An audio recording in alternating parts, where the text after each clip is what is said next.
We've just witnessed something extraordinary.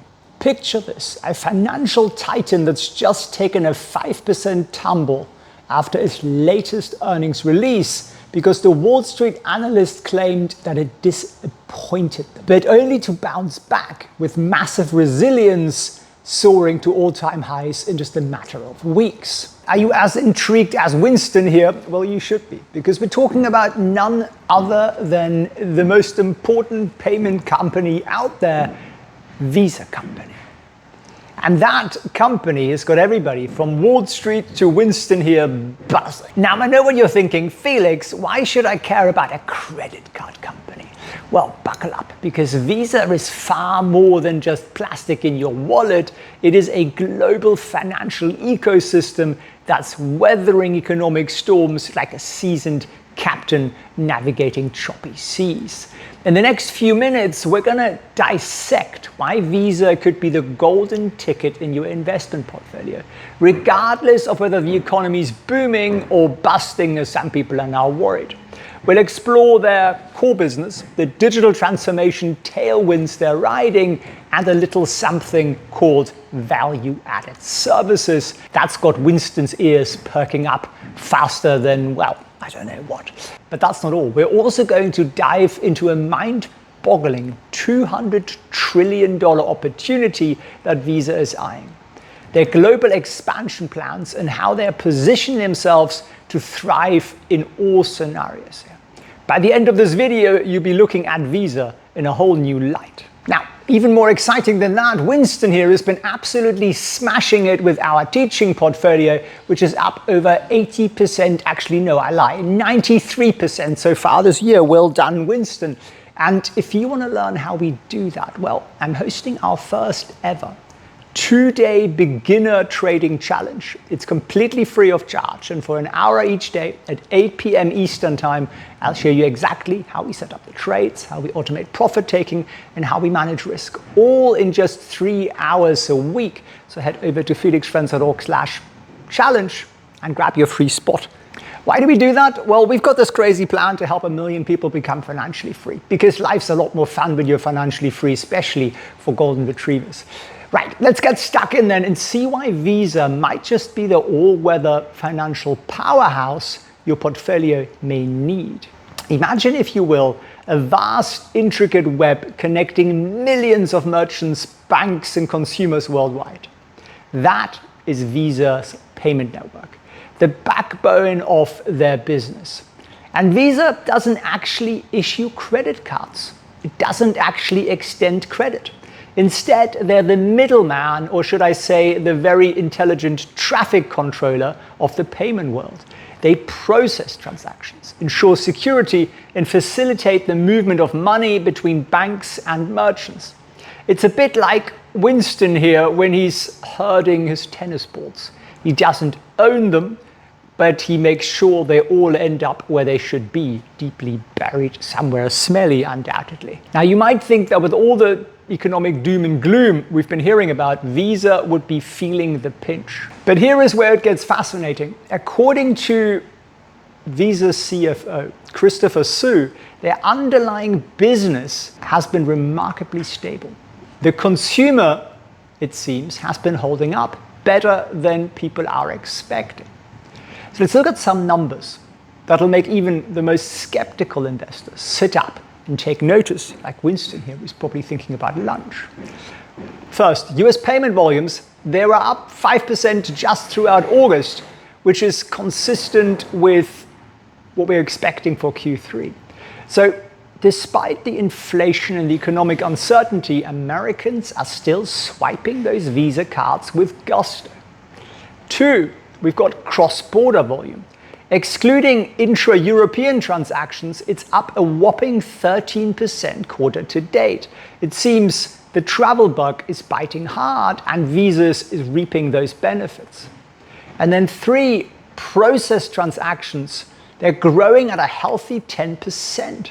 These numbers paint a picture of a company that's not just weathering the storm, but it's sailing through it rather smoothly. And pay attention to the following.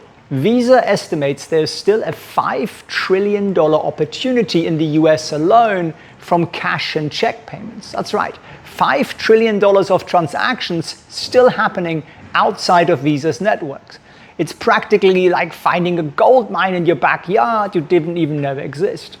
And add to that the room for growth in contactless payments. The US is at 50% adoption compared to 80% globally, and you start to see why Visa's optimism about their runway for growth is higher than most people think.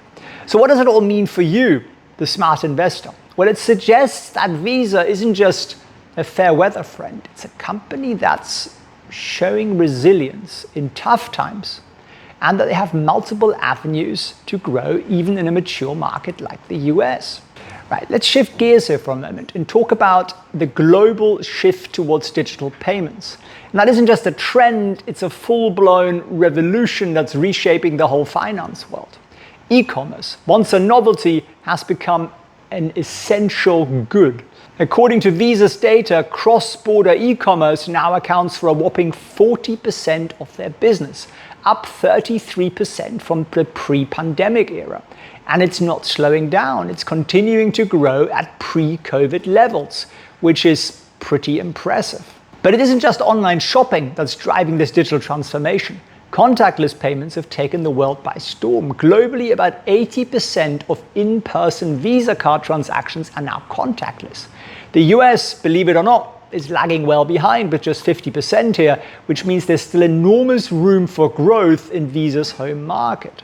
Now you might be wondering, Felix, how does Visa benefit from all this regardless of economic conditions? Well, I'm glad you are thinking that, because that's where things get a little bit more interesting.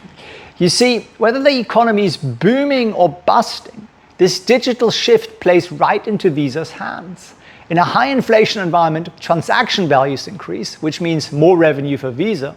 In a low growth environment, Visa's essential role in the payment ecosystem provides stability. And guess what? Economic headwinds might actually accelerate the shift from cash to digital payments in some markets.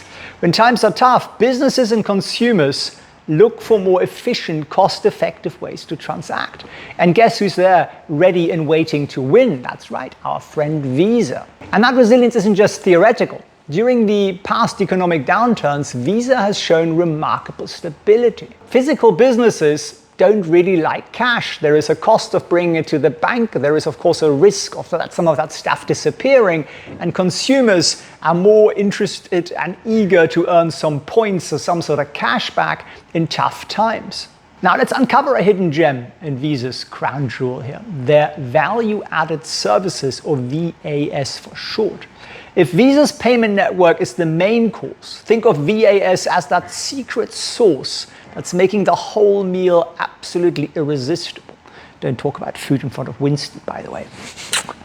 He gets very excited. In Q3, VAS revenue shot up by 20% year over year, outpacing Visa's overall revenue growth. But what exactly is VAS, you might wonder? Well, it's a suite of services that go beyond simple transaction processing.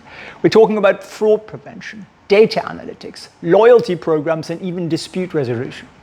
VAS isn't just a nice little side business, it's becoming a crucial part of how Visa deepens its relationships with clients. Imagine you're a bank or a large merchant. You're not just using Visa for transactions anymore, you're now relying on them for cybersecurity, for understanding your customers better, for managing your risks. It's like Visa's gone from being your payment processor to your trusted business partner. And this deeper relationship drives innovation too. As Visa works more closely with its clients, it gains insights into their need and pain points. And this feedback loop fuels new product development, keeping Visa at the cutting edge of fintech.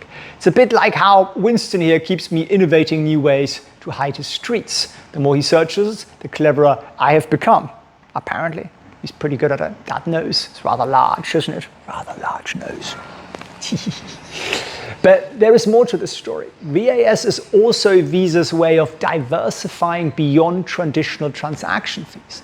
In a world where regulators and merchants are always pushing for lower interchange fees, which is how they make their money, VAS provides a growing, high-margin revenue stream that's less susceptible to regulatory pressures. It's Visa's way of ensuring they're not putting all the eggs in one basket, because Winston would probably swallow them up whole. And this diversification is crucial for Visa's long-term stability and growth. By expanding into these value-added services which have higher margins than the core business, Visa is transforming from a pure payment processor into a comprehensive fintech company.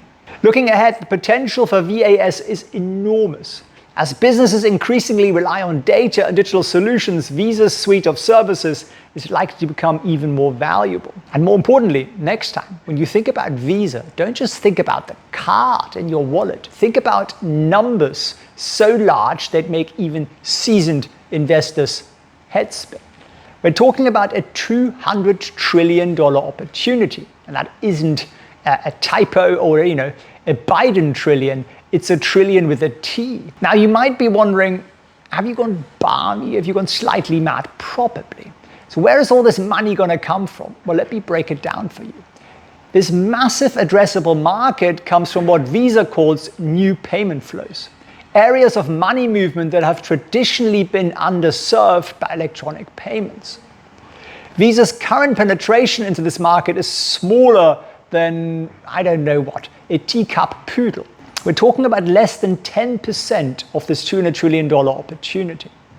So what exactly are these new payment flows? Well, let me give you a few examples that'll make your ears perk up faster than these ones here, which are rather lovely. 1, business-to-business payments. And this is a whopping $120 trillion opportunity. Think about all the payments businesses make to each other. Supplier payments, wholesale transactions, you name it. Many of these are still done through archaic methods like checks or wire transfers. And Visa is aiming to bring these into the 21st century where they collect a fee. Second, we've got person-to-person payments. We're looking at about $65 trillion here. This includes remittances, paying your friend back for something he spent, or sending money to family abroad. And Visa's working on making these transactions as easy as sending a text message. And third, we've got government-to-consumer payments. That's a $15 trillion market. Think social benefits, tax refunds, and other government disbursements. Visa is targeting to make these payments faster and more efficient. So Visa's secret weapon here is tackling these new payment flows through Visa Direct. It's like a supercharged version of their traditional payment network, allowing for real-time push payment transactions. Imagine being able to pay your freelancer in Mumbai or wherever he might be as quickly and as easily as buying a coffee at your local shop. That's the kind of seamless global transactions Visa is working towards. Plus, you might collect some points or rewards or whatever you collect. And this isn't just pie-in-the-sky thinking. Visa's direct transactions grew over 41% year over year in the last quarter. The long-term potential here is staggering. As Visa continues to innovate and expand into these new payment flows, they're not just growing their business, they're reshaping how money moves around the world. This $200 trillion opportunity represents more than just potential revenue for Visa. It's about bringing the benefits of digital payments, speed, security, and convenience, and maybe some sort of reward, to areas of the economy that have been left behind. It's about making the global economy more efficient, one transaction at a time, and one Visa transaction fee at a time. So, next up, let's hop on our metaphorical jet and take a whirlwind tour of Visa's global expansion efforts. It's a journey filled with more twists and turns than you expect.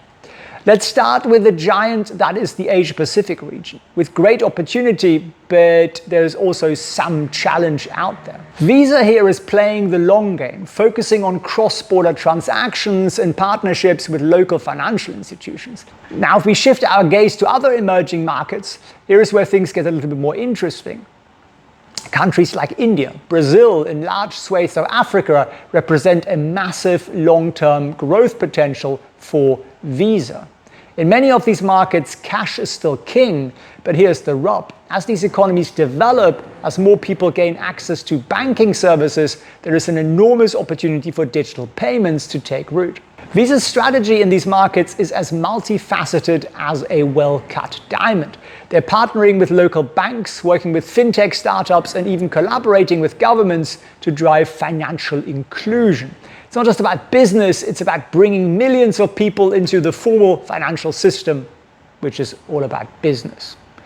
Right. Now, you might be thinking, okay, what about all these economic headwinds we keep hearing about? Surely that's bad news for Visa. Well, perhaps it sounds counterintuitive, but economic challenges might actually accelerate the adoption of digital payments in many, many markets. When times are tough, government and businesses look for ways to cut waste, as I mentioned earlier, and the consumer gets a bit more tight, so they want to collect more fees. So I'm not particularly concerned about that. We've also just had a massive interest rate cut, which tends to lead to more consumer spending and more borrowing, which is the equivalent of more transaction volumes for Visa card, so they should do quite nicely out of this. The key takeaway here is Visa's remarkable adaptability. Whether inflation is high or low, growth is booming or crawling, interest rates are up or down, or tech bubbles are inflating or popping, Visa has positioned itself, not just to survive, but in my opinion, to thrive. So let's wrap this up.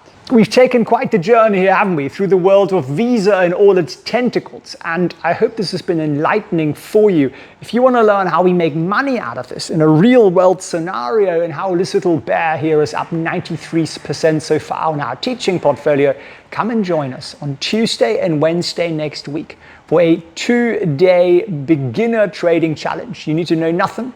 It's free of charge, and for about an hour each day, I'll teach you how we made that magical 93% happen this year and similar numbers in the previous. Now, I'm not promising you returns because that would be silly and illegal, but what I promise to do is to be transparent about how we do it and give you the rules and the automations and how we do this in just a couple of hours a week, and how, in my humble opinion, anybody can make money from their money just with a few rules. This is Winston and Felix. We thank you for watching. We thank you for joining. If you enjoyed this video, share it with a friend. And I hope to see you on the next one. Since the AI hype, this magnificent 7-company stock has already surged over 16% this year, despite a sharp fall from its all-time high in